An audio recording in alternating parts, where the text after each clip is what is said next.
बेलगारिया expressway पर दर्दनाक सड़क हादसा, एक ही परिवार के 3 लोगों की मौत।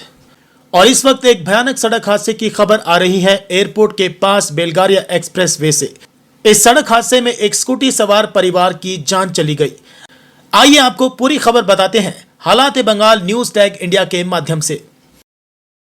ये दिल दहला देने वाला हादसा रविवार की शाम करीब 7:30 बजे पेश आया, जब एक स्कूटी पर सवार जॉयदीप दासगुप्ता, उनकी पत्नी नीपा दासगुप्ता और उनकी 14 साल की बेटी सृजनी दासगुप्ता बेलगारिया एक्सप्रेसवे से बिराटी की ओर जा रहे थे। जैसे ही वे हजारद्वारी होटल के पास पहुंचे, अचानक एक तेज रफ्तार और बेकाबू लॉरी ने उनकी स्कूटी को पीछे से जोरदार टक्कर मार दी। टक्कर इतनी भयंकर थी कि स्कूटी सवार तीनों लोग सड़क पर गिर पड़े और गंभीर रूप से घायल हो गए। स्थानीय लोगों ने तुरंत कातिल लॉरी के ड्राइवर को घटनास्थल पर ही पकड़ लिया और एयरपोर्ट थाना पुलिस को इसकी सूचना दी। पुलिस ने मौके पर पहुंचकर गाड़ी को जब्त कर लिया और ड्राइवर को गिरफ्तार कर लिया। इलाज के दौरान तीनों की मौत। घायलों को तुरंत बारासात स्टेट जनरल हॉस्पिटल ले जाया गया, जहां डॉक्टरों ने तीनों को मृत घोषित कर दिया। इस भयंकर सड़क हादसे में एक पूरा परिवार खत्म हो गया, जिससे परिजनों में मातम का माहौल है। कुछ लोगों का आरोप है कि एक्सप्रेसवे पर पुलिस बड़े वाहनों, खासकर ट्रक और लॉरी चालकों से वसूली करते हैं। ऐसे में ड्राइवर पुलिस से बचने के लिए गाड़ियां बेहद तेज और खतरनाक अंदाज में चलाते हैं, जिससे इस तरह के सड़क हादसे होते रहते हैं और निर्दोष लोगों को अपनी जान गंवानी पड़ती है। হয়েছে তো অ্যাকচুয়ালি অ্যাক্সিডেন্ট, এরা তিনজনে মিলে যাচ্ছিল, হয়তো বাড়ি ফিরছিল যতদূর সম্ভব। পেছন দিক দিয়ে লরি এসে রান ওভার করে দিয়েছে, একটা বড় লরি। সে লরিটা শুনলাম তো এয়ারপোর্ট থানায় রয়েছে, এখন আমি দেখিনি। ড্রাইভারও নাকি অ্যারেস্ট। এটা হয়েছিল হচ্ছে বেলগড়িয়া এক্সপ্রেসওয়েতে, ওই হাজারদুয়ারি একটা হোটেল আছে ওর সামনেই। হেলমেট পরেছিল তিনজনেই।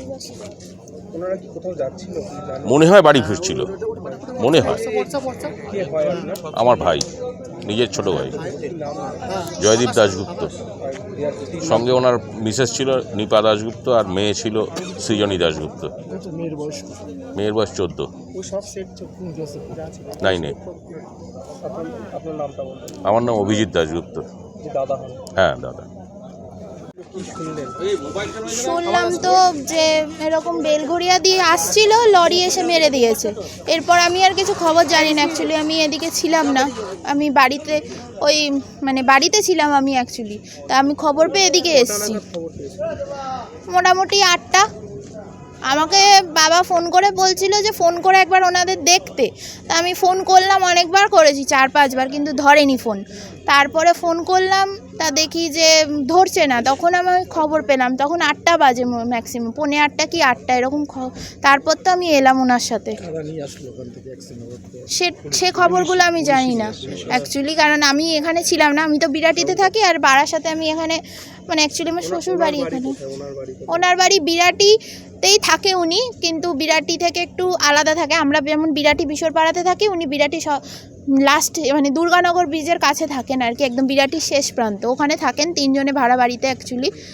ওই হ্যাঁ, 3 জনেই ভাড়া বাড়িতেই থাকতো। কাকার নাম হচ্ছে জয়দীপ দাশগুপ্ত, মামনির নাম হচ্ছে নীপা দাশগুপ্ত, আর বোনের নাম হচ্ছে সৃজনী দাশগুপ্ত। আমার নাম স্নেহা দাশগুপ্ত। কাকার ভাইজি হয়।